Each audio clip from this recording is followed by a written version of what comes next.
व्रत त्योहार कथा। Subscribe this channel, press the bell icon.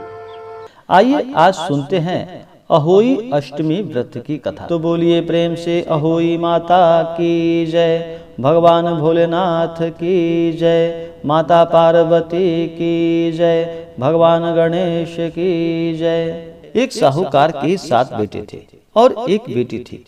साहूकार ने अपने 7 बेटों और एक बेटी की शादी कर दी थी।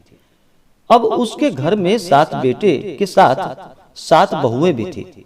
साहूकार की बेटी दीपावली पर अपने ससुराल से मायके आई थी। दीपावली पर घर को लीपना था, इसलिए सारी बहुएं जंगल से मिट्टी लेने के लिए गई। ये देखकर ससुराल से मायके आई साहूकार की बेटी भी उनके साथ चल पड़ी।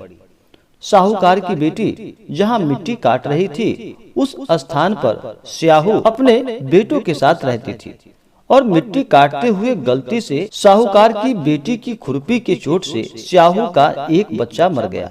इस पर क्रोधित होकर स्याहू ने कहा कि मैं तुम्हारी कोख बांध दूंगी।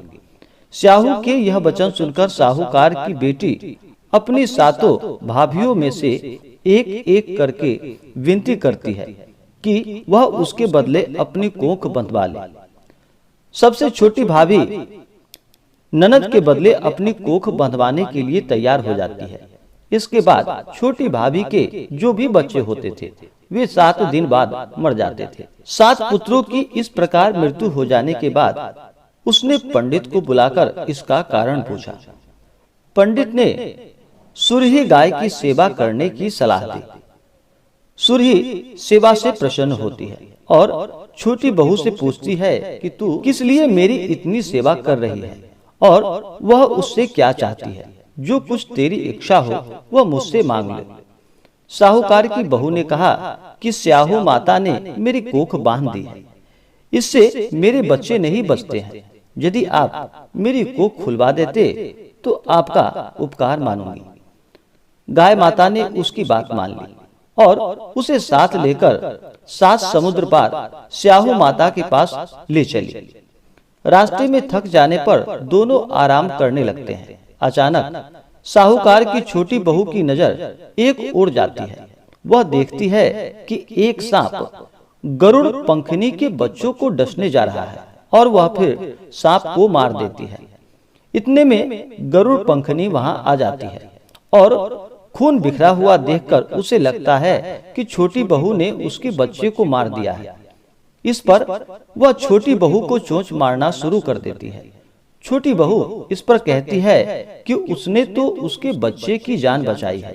गरुड़ पंखनी इस पर खुश होती है और सुरही सहित उन्हें स्याहू के पास पहुंचा देती है। वहां छोटी बहू स्याहू की भी सेवा करती है। स्याहू छोटी बहू की सेवा से प्रसन्न होकर स्याहू छोटी बहू को 7 पुत्र और 7 पुत्र वधुओं का आशीर्वाद देती हैं और कहती हैं कि घर जाने पर तू अहोई माता का उद्यापन करना। 7 अहोई बनाकर 7 कड़ाही देना। और उसने घर लौटकर देखा तो उसके 7 बेटे और 7 बहुएं और बेटी हुई मिली। वह खुशी के मारे भाव विभोर हो गई। उसने 7 अहोई बनाकर 7 कड़ाही देकर उद्यापन किया। अहोई का अर्थ एक यह भी होता है कि अनहोनी को होनी बनाना, जैसे साहूकार की छोटी बहू ने यह कर दिखाया था। जिस तरह अहोई माता ने उस साहूकार की बेटी की कोख को खोल दिया, उसी प्रकार इस व्रत को करने वाली सभी नारियों की अभिलाषाएं पूर्ण